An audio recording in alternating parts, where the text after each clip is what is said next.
A vida, ela traz pra gente, não é só para mim não, pra gente, ela traz o que falta curar, no sentido de, é como se a vida trouxesse pra gente sempre, é só olhar, é só estar atenta, ela traz sempre o que a gente precisa para avançar mais um pouco.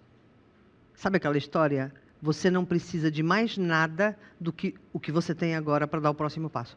E as pessoas ficam olhando, porque eu queria estar lá. E a pessoa olha lá, tão longe, que acaba nunca chegando.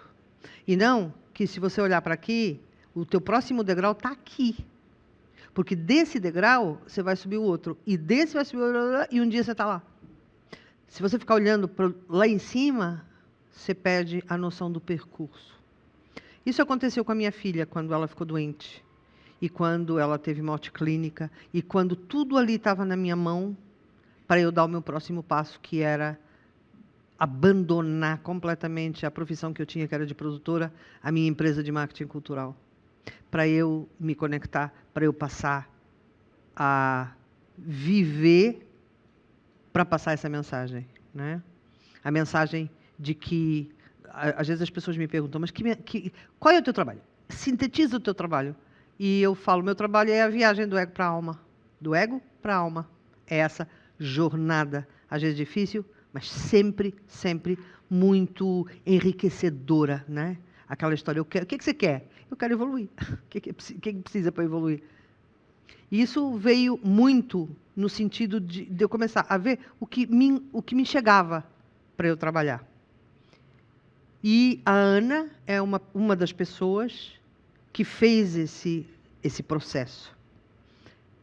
A Ana, a gente se conheceu, e muito pouco tempo depois da gente se conhecer, ela teve uma questão que ela vai contar, e foi essa questão que ela teve que mais uma vez me ajudou a dar o próximo passo, a começar a receber a autocura, a começar a receber essa mensagem, sintetizar, testar, investigar, para passar para vocês desta forma que a gente passa hoje. Por isso eu queria que vocês ouvissem a história dela, que é mesmo impressionante. Olá, Ana, seja muito bem-vinda a esse nosso estúdio. Muito obrigada por você ter aceitado estar aqui com a gente. E por que o mais importante da Ana estar aqui com a gente não é um motivo qualquer. O que você está superando quando você está aqui? Não, antes de mais, boa tarde a todos. E começou bem, né? Começou bem, porque eu estou aqui em representação de todas as pessoas que têm karma de comunicação, comunicação e espiritualidade. Você tem os dois, ainda por cima. Se sintam acompanhadas. Se aconteceu comigo, vocês podem acreditar que algo vai acontecer para melhorar as vossas vidas. Me conta, Ana, como é que essa história começou?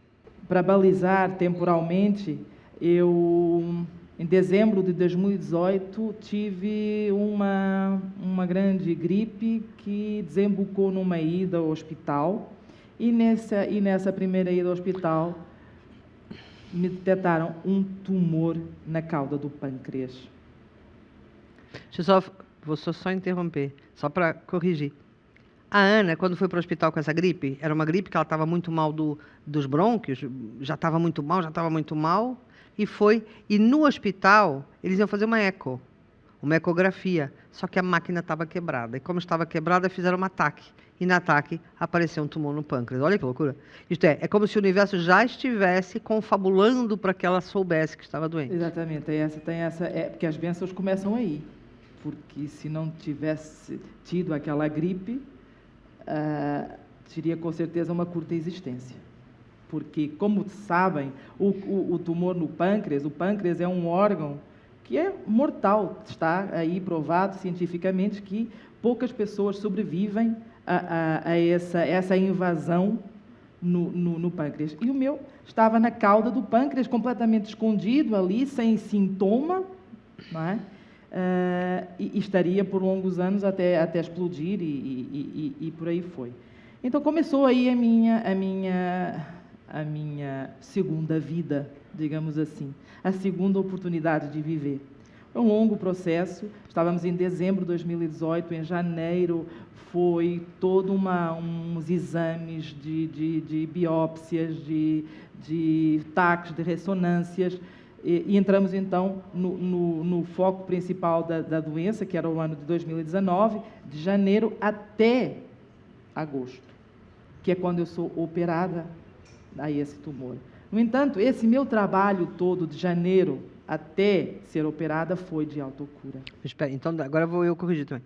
Que é o seguinte: quando a Ana ficou doente, eu, como faço sempre, ia começar a fazer limpeza espiritual, que era o que eu fazia na altura, fazer uma limpeza espiritual. E um dia estava numa meditação e Jesus fala assim: você não vai fazer limpeza espiritual na Ana. Não, não. Como não? Não vai. Você vai... Quem vai fazer é ela. Eu disse, mas como assim?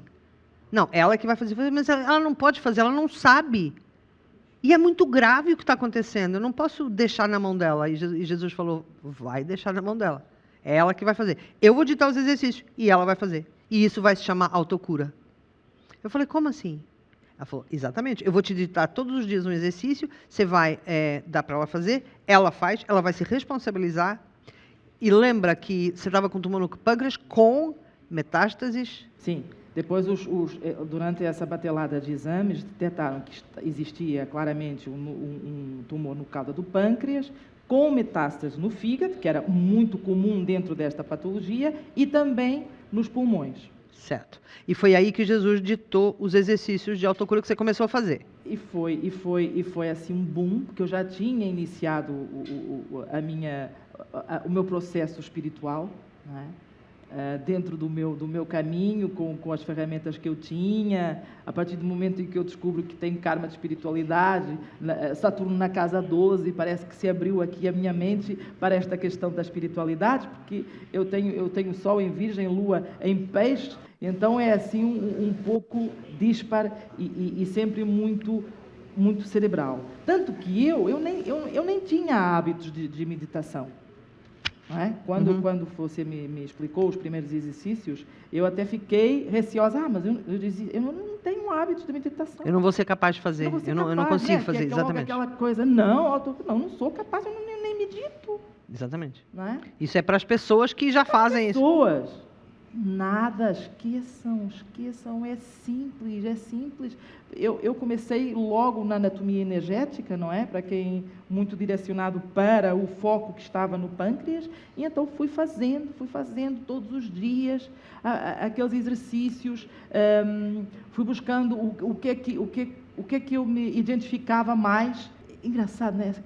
Quem sabe o que é autocura já vai entender o que eu estou dizendo. A gente cria os nossos próprios instrumentos de cura. Eu, de repente, vejo aqui dentro do meu pâncreas uma luzinha que vai pelo sistema endócrino todo. É essa criatividade que este método nos dá. E está tudo certo. É verdade. É incrível como a gente vai criando, não é? Os instrumentos de cura, adaptando a nossa realidade. E foi isso. Eu fiz com muita fé. Porque se eu me emocionar, vocês me desculpem, porque um diagnóstico desses é morte na certa. Não é? Até porque eu venho com um historial familiar comprometido. Meu pai com cancro hepático, a minha mãe com leucemia. Então, eu sempre soube que isto era o pior dos diagnósticos, era a morte. E algo me dizia que era para transformar alguma coisa que não fazia sentido. Eu que até já estava num processo espiritual, eu que já sabia que a responsabilidade é minha, não é dos outros, porque eu comecei aqui contando que eu tenho karma de espiritualidade, né? Eu estava sempre imputando responsabilidade ao outro, entendeu? O outro é que era responsável, eu não era, eu está tudo certo, eu sou maravilhosa, o outro é que está boicotando aqui a minha vida. Veja, aqui diz muito, veja a ignorância do assunto, né? Então, eu me pus em causa, eu me entreguei, foi um processo muito difícil, porque foram meses, e aí eu fazia todos os dias os exercícios, fui aprendendo, até que, e então, eles foram fazendo muitos exames, houve um grande desgaste do ponto de vista médico, e aí você pode contar. Porque aí aconteceu o seguinte, aí aconteceu que a primeira coisa que aconteceu foi as metástases desapareceram. E os médicos, como eles não conseguiam entender como é que... lembra de um médico que até te falou assim, você está fazendo alguma coisa paralela? Está fazendo alguma coisa numa porque PET, tinha não é? desaparecido. E o que várias. estava acontecendo? Os médicos, como não conseguiam acreditar que as metástases estavam... Eles faziam mais exames. Então, quantas biópsias você fez? Foi uma loucura. Foi um porque eles não acreditavam. Então, eles achavam que a máquina estava quebrada. Exatamente. Né? E tanto que eu chego na operação em agosto daquele ano sem metástases no fígado e sem metástases no pulmão. O que significou na altura que eu pudesse ser intervencionada cirurgicamente. Porque você não podia fazer a operação se as metástases estivessem lá. Ou fosse prescrito algum tratamento de químio, não é? Que esses processos de tumores é assim que se processa. Você não fez quimioterapia? Eu não fiz quimioterapia. Eu fui para aquela operação cheia de bênçãos. Porque é isso, quando a gente alinha o nosso caminho, quando a gente se responsabiliza, quando a gente pratica a autocura, as bênçãos aparecem. Porque no meio desta avalanche, no meio deste morre e não morre, cai e não cai, a magia da bênção apareceu nas pequenas coisas. Naquele momento difícil que eu fiz uma biópsia ao fígado, você lembra que de todos os exames, uma biópsia ao fígado foi o que mais me custou. Cara, eu estava na biópsia e, de repente, uma das médicas fazendo reiki. Claro que se tivéssemos uma terapeuta da autocura, já podia aplicar. Mas ainda não tinha. Mas não tinha, não é? Não tinha. Reiki. Eu ia para as PETs, que quem sabe, quem passa por estas situações sabe que a PET, quando a gente guarda pelo resultado, é aquele momento difícil. Eu ia para a PET cantando. E criei a minha âncora no meio desses meus exercícios de autocura, que eu fui aprendendo.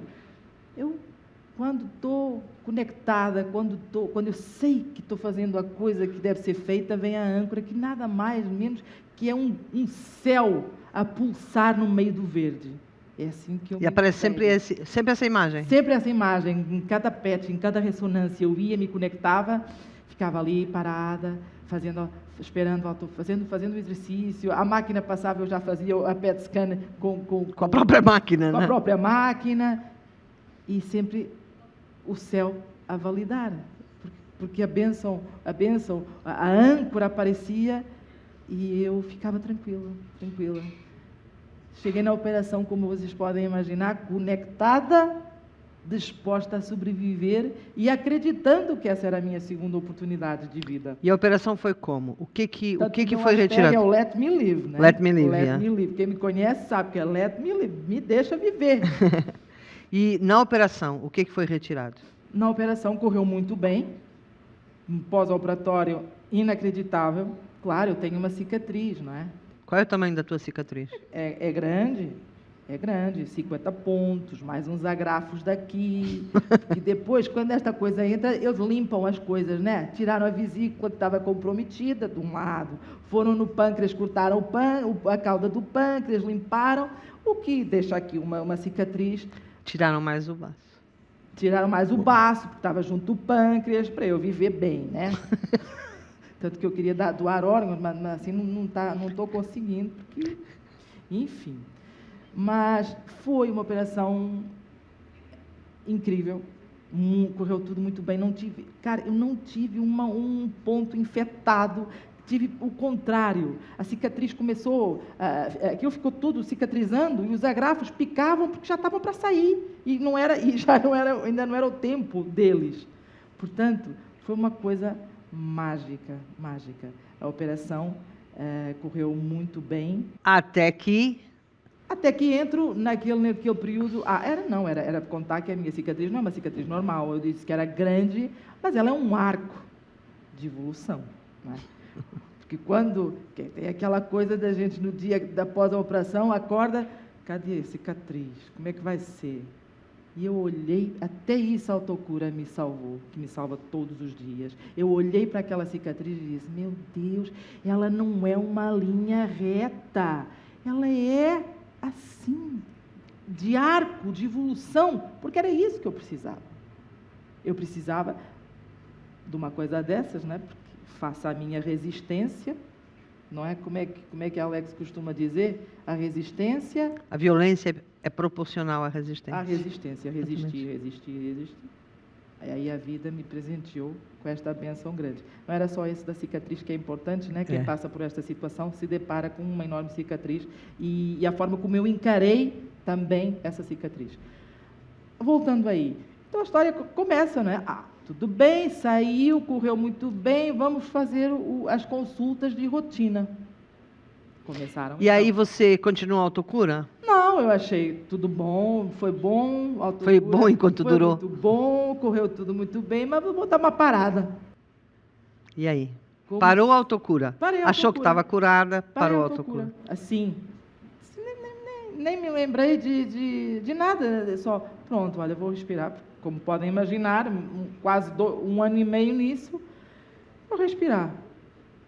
No exame seguinte, a PET detectou uns movimentozinhos na cauda, na zona do corte cirúrgico. Uns gânglios, né? Uns gânglios. E aí, nessa altura, eu fui meditar e Jesus falou, parou de fazer autocura. Aí eu perguntei, Ana, você parou de fazer autocura? E ela, parei, eu achei que estava curada. Então voltou. Aí foi mais um processo difícil. Muito difícil. Eu fiz autocura, depois até a questão da marcação do exame. Eu intuía que Jesus me dizia, não é agora, espera.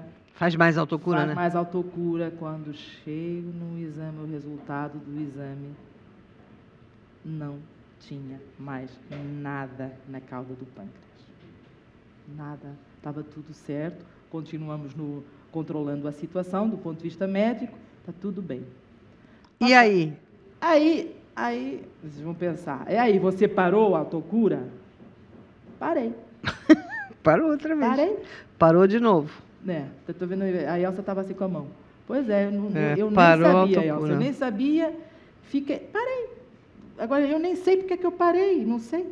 Não encontro uma explicação, mas também não é para explicar a lógica. Mas era tudo muito novo, era tudo muito novo naquela altura também. Mas era tudo muito novo, e me lembro de uma viagem de cura naquele ano, no Contact da Amazônia, o quanto foi importante para mim em termos de cura. Continuando, isto tudo decorrendo 2019, 2020.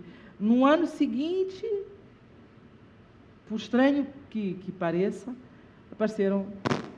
Você foi de novo fazer o exame como sempre, as minhas PETs, as minhas ressonâncias, então o que detectava na tireoide. Mais gânglios. Mais gânglios. Eu pensei assim, meu Deus, que não é meu Deus, não é? Jesus, é aquilo que é da minha fé. Não, tireoide não. Tireoide até é um mais benigno. Se eu não morri de pâncreas, não vou morrer de tireoide. E no meio disso tudo... Mas aí eu fui meditar e eu vi assim, ela parou a autocura de novo.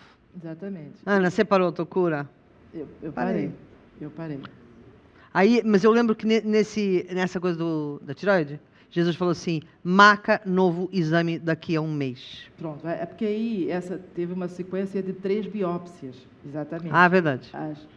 A história da autocura na minha vida, né? E a história de eu fazer os exercícios, chegar lá e a coisa serenar, desaparecer.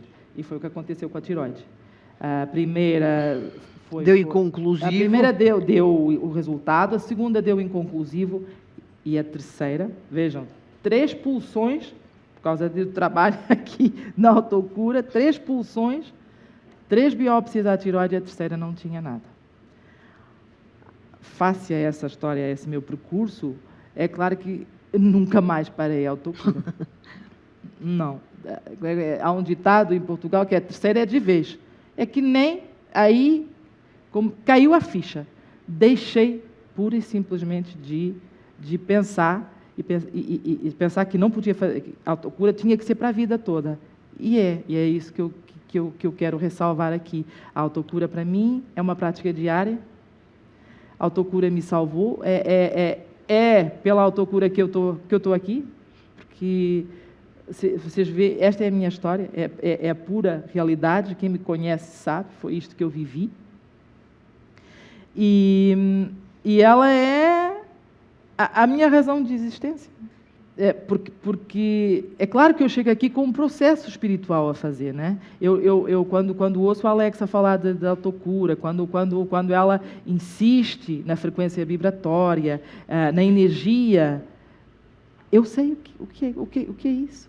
E como foi para você fazer isso com uma pessoa do teu lado? Isto é, não fazer sozinha e fazer... Muito bom. Se não tivesse uma pessoa ao meu lado me ajudando, teria muita dificuldade, né, naturalmente, e ia arrastar temporalmente um tempo que eu não tinha, né, porque o que estava acontecendo comigo era para ser agora, em tempo real, agora, por ar. Meio que acelerou o teu processo. Acelerou muito o meu processo, e eu sou uma pessoa diferente, né? Quem me conhece, quem passa por uma situação destas, não é a mesma.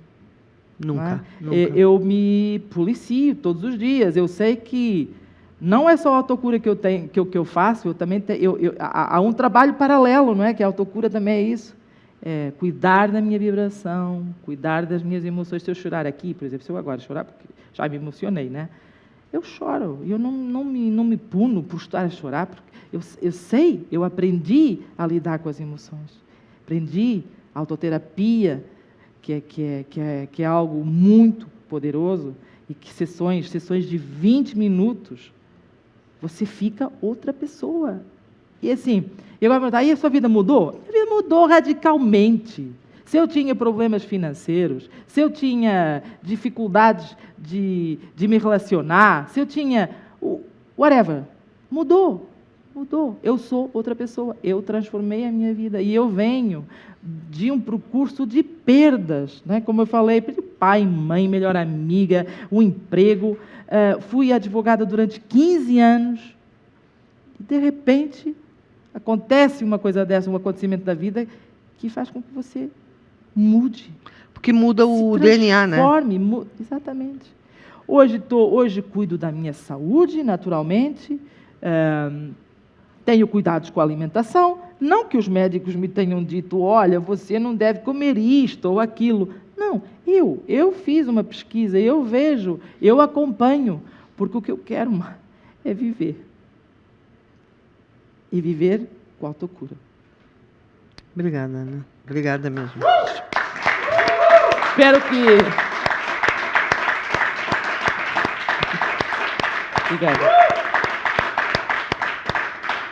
Obrigada. Espero que vocês sintam o quanto isto é verdadeiro e o quanto pode ser transformador para todos vós. Obrigada.